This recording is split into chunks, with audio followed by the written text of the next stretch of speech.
कवन नगरिया बजवा बाजऊ हरदिया तोरा लागोगे।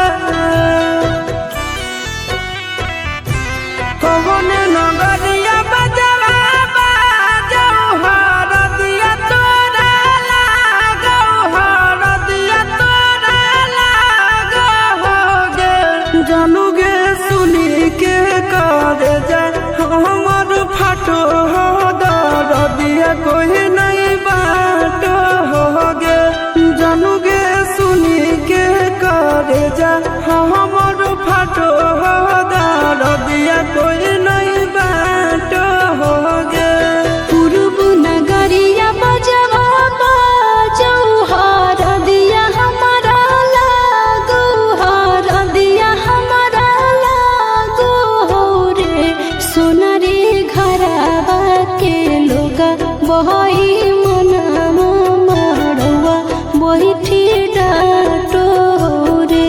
सोना रे घरवा के लोगा बहई मनवा मड़वा बैठी डाटो हो रे।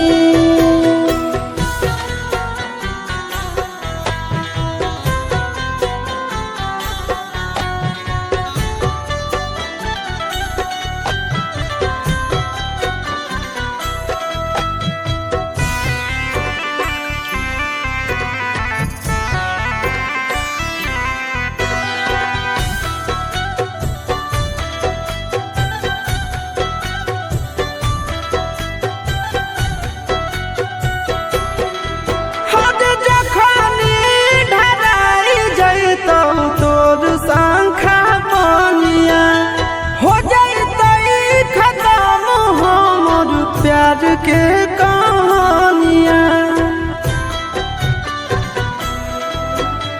बुझे मजबूरी नहीं है हमर कसूर रे। इहे शायद होते भगवान के मंजूर रे।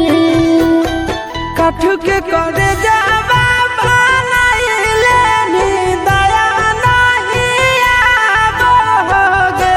जानूगे सुनी के करे जा हमर फाटो हो दरदिया कोई नहीं बाटो होगे।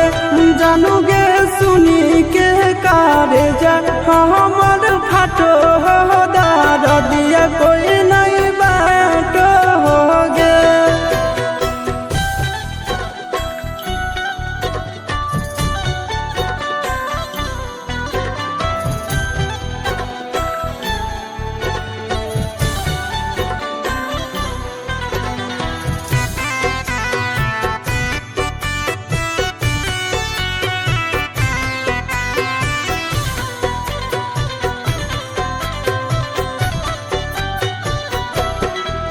आगे तोरे नाम धड़को है दिल के धड़कनवा।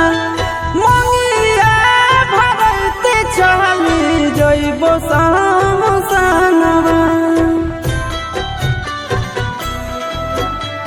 के कर दिए दोसई है किस्मत के खेला।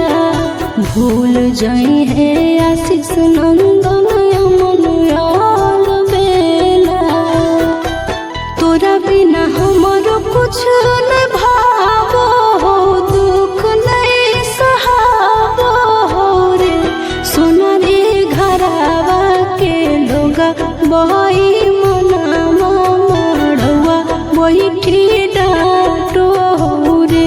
जानूगे सुनी के करे जा हमर फाटो हो दरदिया कोई